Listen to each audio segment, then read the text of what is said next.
धन्यवाद संजय जी, समय खत्म है। धन्यवाद संजय हाँ, जी। 55 मिनट बाद भारतीय जनता पार्टी जो है आपको सामने दिखी, आपका आभार।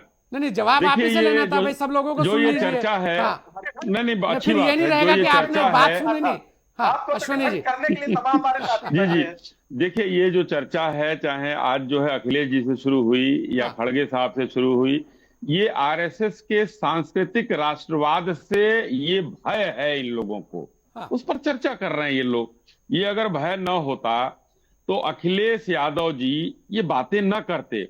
और धर्मेंद्र भाई, आपने पहली लाइन में कहा इस बात को कि मुद्दों से भटकाने की बात की जा रही है, और धर्मेंद्र भाई बोल लेने दीजिए, 55 मिनट बाद समय मिला है, धर्मेंद्र भाई सब ले अब लेंगे देखिए, तो जवाब सुन लीजिए। धर्मेंद्र भाई अब जवाब सुन लीजिए। हाँ, अब सुन लीजिए। सुनिए ना धर्मेंद्र भाई, सुन आपने लीजिए। पहले ही कहा, मैंने तो नोट किया सबको बड़े इत्मीनान से। मैंने आपने कहा कि ये मुद्दों से भटकाने की राजनीति है, तो भाई मुद्दे से अखिलेश जी को समझाइए, मुद्दों से क्यों भटका रहे हैं आरएसएस का नाम लेके।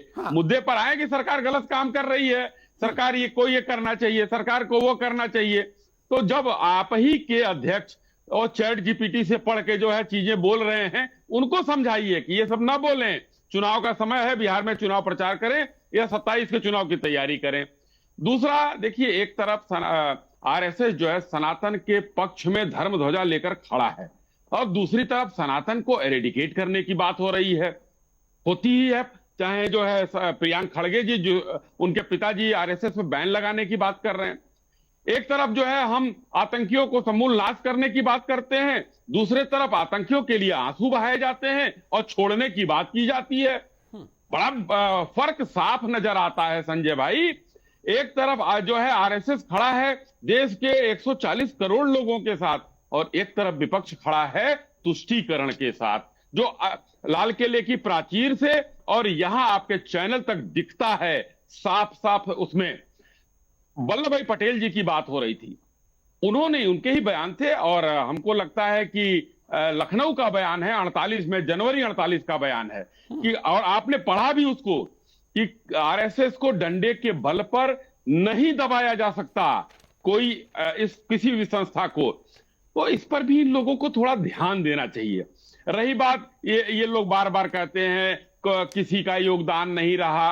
हाँ, एकदम मैं मानता हूं कि योगदान शायद न रहा हो, ये पहले की किताबें, और संजय भाई ने आर्काइव की बात की, वो जाकर पढ़े वहां लोग। लेकिन पहले इतना पैसा जो है कहां से आया मोतीलाल नेहरू परिवार के पास? अंग्रेजों का मुकदमा लड़के आया। और जो एडमिना की बात उन्होंने किया, वो उनके साथ रह के, जो यूनियन जैक को सलामी देकर उन्होंने संविधान नहीं बना था, उस समय प्रधानमंत्री बने थे। तो अंग्रेजों के चाटुकार कौन थे? नाभा जेल में कौन बंद था? नाभा जेल में मोतीलाल नेहरू जी ने जवाहरलाल नेहरू को छोड़ने की चिट्ठी क्यों लिखी? ये लोग बात करते हैं इस तरीके की बात। ऐसा नहीं है। आज हिंदुस्तान में एक जो सनातन की बात और सांस्कृतिक राष्ट्रवाद की बात करने वाली संस्था, संजय भाई की बात से मैं एकदम इत्तेफाक रखता हूं कि किसी भी कांग्रेसी, समाजवादी पार्टी या इंडिया अलायंस के किसी के मुंह से आपने कहा कि जैसे मोहम्मद पर बैन लगना चाहिए, तहरीके इस्लाम पर बैन लगना चाहिए, कौन उलेमाए हिंद है बैन लगना चाहिए, कभी नहीं कहा।